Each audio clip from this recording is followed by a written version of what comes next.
Obinna had spent his entire life fixing things that belonged to other people. Engines, broken machines, other people's problems. But the one thing he couldn't fix was the condition of his own life. So when he found something worth more than everything he owned combined, he had a choice. Keep it and change his life, or return it and remain exactly where he was. He chose honesty. And that choice almost destroyed him. This is Life Stories with the Innocent.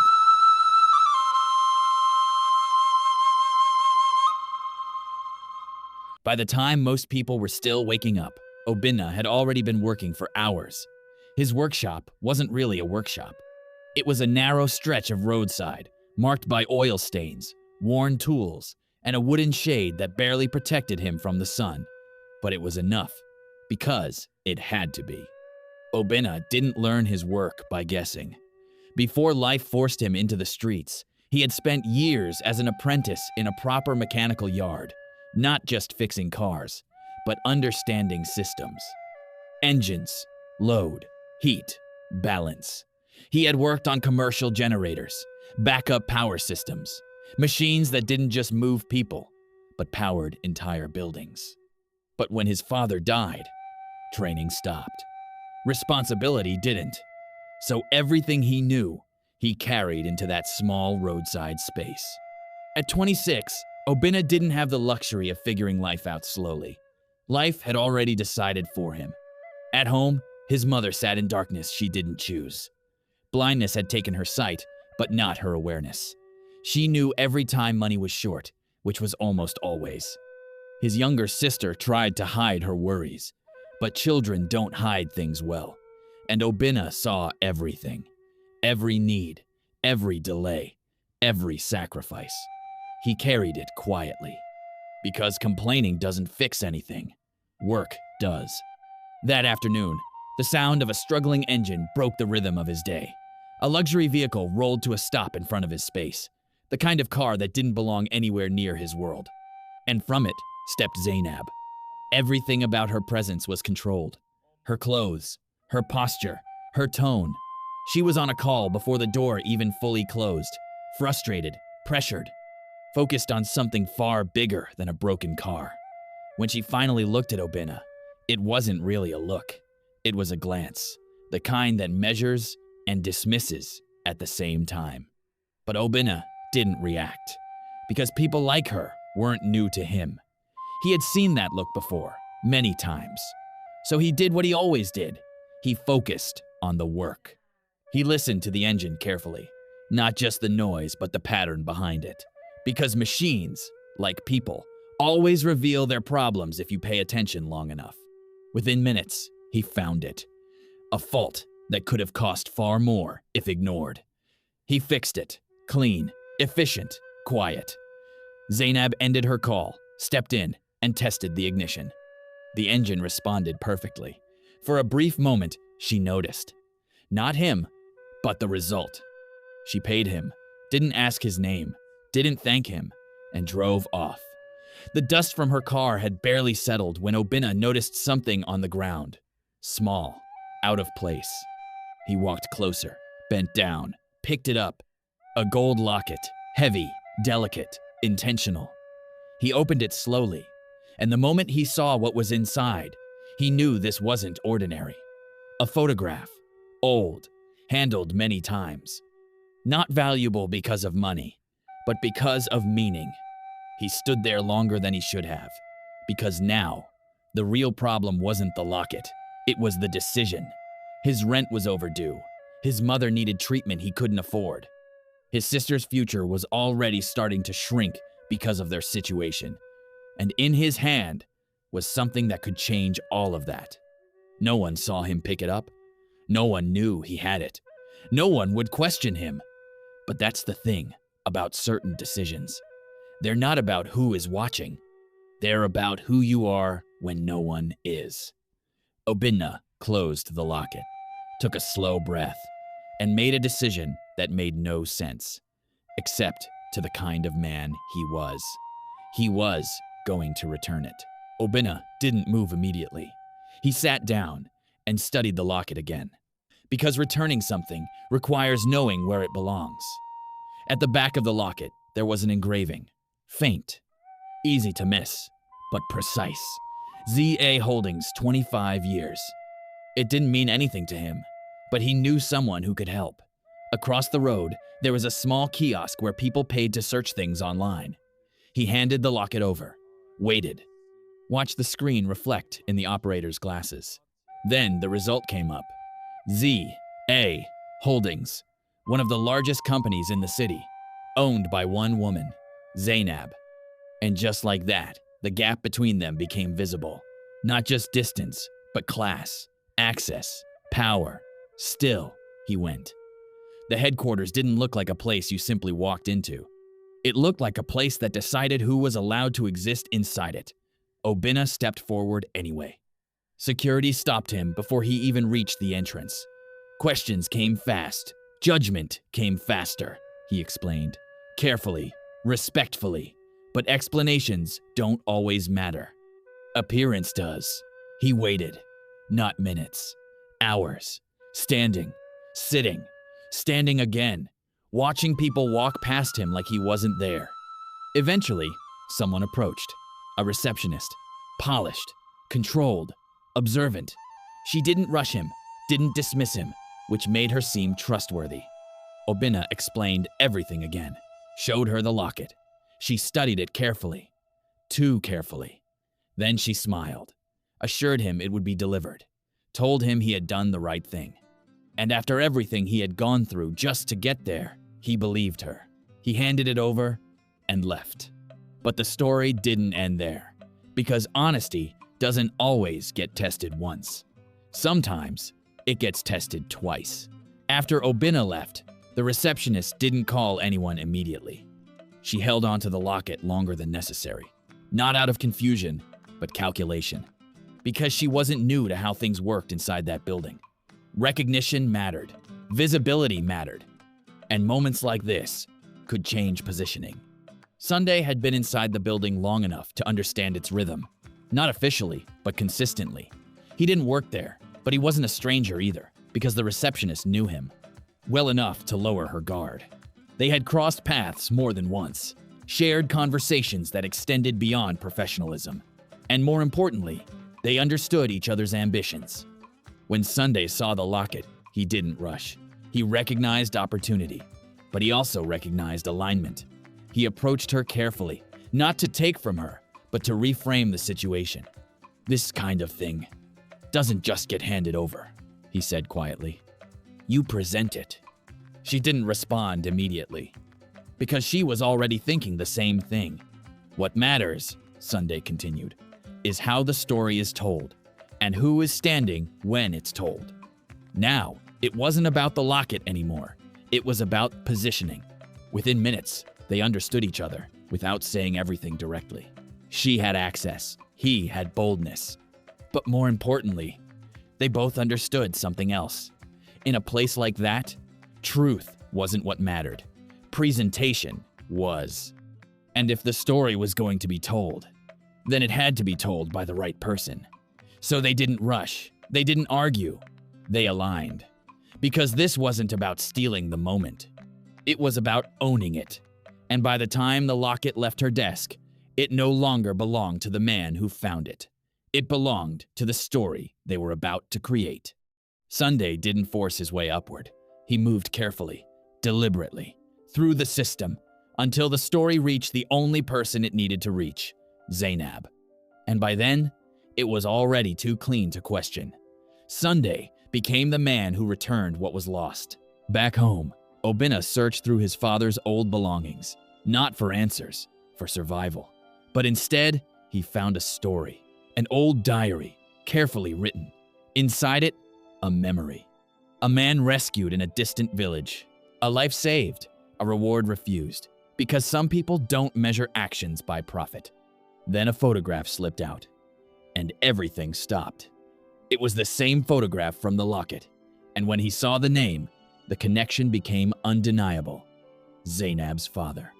For a moment, Obinna didn't move, because now, this wasn't just about returning something. It was about a debt a history, a story that had already been written long before he was born. Days later, he found himself at the venue of a grand charity event. Not as a guest, but as a technician. A faulty generator had forced the organizers to look for someone who could fix it quickly. And Obinna was recommended. Because skill travels, even when people don't. Inside the hall, everything felt distant from his reality. Lights, music, influence. Then the event began. Zainab stepped forward, spoke about integrity, about honesty, about doing what is right. And then she called a name, Sunday. The applause was immediate, confident, certain, and just like that, a lie became a public truth. Not quietly, not uncertainly, but loudly and with full confidence. The applause didn't just fill the room, it sealed the story. People weren't clapping because they knew the truth. They were clapping because the truth had already been decided for them. From where he stood, Obinna watched something unsettling happen. Not to Sunday, but to reality itself. The man who had lied was being elevated, and the truth was standing in the crowd unnoticed. Obinna stepped forward, not aggressively, not emotionally, but with the kind of urgency that comes from knowing something is about to be permanently misunderstood. He didn't raise his voice. He didn't interrupt. He waited for a moment, just enough space to be heard. Ma'am. It was a simple word, respectful, controlled, but it carried weight. For a brief second, Zainab turned. Not fully, just enough to acknowledge that someone had spoken. That was all Sunday needed. He didn't panic. He didn't react suddenly. He moved with precision. He stepped slightly forward, not blocking Obinna completely, but positioning himself closer to Zainab, closer to authority, closer to control. Then he spoke, calmly, almost reluctantly. I'm sorry, ma'am. I didn't think he would come here. That one sentence did something dangerous. It didn't accuse. It suggested history. Zainab's attention sharpened. Sunday continued measured, careful not to over-explain. He used to work around my area. We had to let him go. There were issues. For a brief moment, Obinna didn't react. Not because it wasn't a lie, but because of how familiar it sounded. There was a time Sunday stood beside him, learning the same work, using the same tools. But where Obinna saw responsibility, Sunday saw opportunity. Shortcuts, overcharging, fixing what wasn't broken. And the day Obinna told him to leave was the day respect turned into resentment. Now, standing in that same space, Sunday wasn't defending himself. He was finishing something he started long ago, and Obinna understood it instantly. But understanding something doesn't always give you the power to stop it. He paused. Let the silence do the work. Because in rooms like that, people don't need full stories. They complete them themselves. Now, Obinna wasn't just a stranger. He was a problem that had already been explained. Obinna tried again, this time stepping slightly closer. That locket. But now, the room had shifted. Eyes were on him. Not with curiosity, but with suspicion. Sunday didn't raise his voice. He lowered it, which made people lean in. I didn't want to say this publicly, but he has been trying to reach me since morning. A lie, but a strategic one. Now the narrative had structure, motive, history, behavior, complete. Zainab's expression changed. Not dramatically, but enough. Not anger, not confusion, decision. Because in her world, hesitation is risk, and risk is something she had trained herself to eliminate quickly. She didn't ask a question. She didn't verify anything. She chose the version of reality that made the most sense, based on what she was seeing. And Obinna did not fit that version. Security. The word was quiet, but final. Hands reached him before he could explain. Firm, efficient, professional. He didn't resist, not because he agreed, but because he understood something in that moment. The truth wasn't being rejected. It was being replaced. And as he was let out, the applause resumed behind him, louder than before, as if the world had just confirmed it had chosen its side. Not because he was wrong, but because he didn't look like the kind of man who could be right. And as he stood outside, something shifted inside him. Not his strength, but his belief in what that strength was for. As Obinna walked away from the building, something interrupted his thoughts. Not a loud sound, not a crash, a fluctuation. To anyone else, it would have been nothing. Just part of the background noise of a large event. But to him, it was wrong. A subtle inconsistency in the rhythm of the power system. A rise, then a drop. A strain, then a forced recovery. He stopped walking, turned slightly, listened again. Because when you've spent years around machines, you don't just hear sound, you hear stress. And this one was under pressure. Inside the hall, the temporary power system feeding the stage lighting was being pushed beyond balance. Too many high-load fixtures, not enough stabilization. The current wasn't flowing smoothly anymore. It was surging.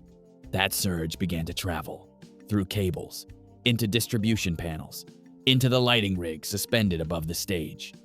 The first sign wasn't visible. It was structural. A mounting joint tightened beyond tolerance. A clamp shifted slightly under uneven load. Then came heat. One of the connectors began to overheat. Not enough to explode, but enough to weaken. And when metal weakens under load, it doesn't fail immediately. It waits. Inside, no one noticed. Because the lights were still on. The music was still playing. The event was still perfect. But above the stage, something had already begun to give way. A section of the suspended lighting truss shifted, just slightly. But slightly is all it takes. And directly beneath it stood Zainab. Outside, Obinna didn't need to see it. He already understood what was happening, because the system had told him. And in that moment, everything else became irrelevant. Obinna stopped. Because now, this wasn't about right or wrong anymore. It was about choice. And character doesn't negotiate in moments like this. It decides. He ran back in, through confusion, through noise, through people who didn't even realize what was happening. He reached her, and without hesitation, he pushed her out of the way. The structure came down, and this time, it found him at the hospital. Truth did not arrive all at once. It assembled itself, piece by piece, not through emotion, but through contradiction. The first doubt didn't come from Obinna. It came from the details. Zainab sat with the items found in his pocket. The photograph, the diary pages. They weren't presented. They weren't polished. They were lived in. And that was the problem. Because the version she had been given before had been perfect. Too perfect. No wear, no history, no weight. For the first time, she didn't react. She examined. Dates in the diary, descriptions of places, moments that aligned too precisely to ignore. This wasn't a claim, it was a record. And records don't try to convince you. They simply exist. That was when she called for the locket again.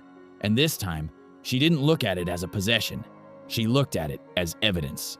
The difference was immediate. What Sunday had presented was clean, preserved, detached. What Obinna carried was connected. And once that difference became clear, everything else began to shift. Sunday was called in, not publicly, not dramatically, but directly. At first, he maintained control, answered calmly, repeated the same version. But stories built on performance don't survive pressure. Because pressure demands consistency. And consistency is where lies fail. When details began to tighten, his answers began to adjust. Slightly at first, then noticeably, and that was enough. The receptionist was brought in next. This time, she wasn't confident, because this wasn't about opportunity anymore. It was about exposure. And partnership doesn't survive accountability. She didn't confess immediately, but she didn't defend him either. Silence did what words couldn't. And just like that, the structure they built together collapsed. Not loudly, but completely. When Zainab returned to the hospital room, she didn't come with conclusions. She came with clarity. Obinna was still unconscious, unaware that the truth had already begun to correct itself. She stood there longer than necessary, not out of obligation, but because something in her had shifted. For the first time, she wasn't looking at what he appeared to be. She was looking at what he had chosen to do. Twice. Once when no one was watching, and again when everyone was. When he finally opened his eyes, there was no performance in her voice, only restraint, because some realizations don't need many words. And from that point on, everything that followed wasn't compensation, it was correction. His mother's treatment was handled without delay, not as charity, but as responsibility fulfilled. His work was no longer hidden at the roadside. It was structured, supported, recognized. And Sunday faced consequences that didn't come from anger, but from exposure. Because what he tried to take was never his to carry. And Obinna remained unchanged. Because the value of his character was never dependent on who acknowledged it, only on whether he kept it. Not every honest decision is rewarded immediately. Some are tested, some are ignored, some are even punished, but character is not built in comfort. It is revealed in moments where doing the right thing costs you everything. And sometimes that cost becomes the very thing that changes your life. This is Life Stories with the Innocent. If this story reminded you of the power of integrity, don't forget to like, share, and subscribe, because the next story might be the one you didn't know you needed.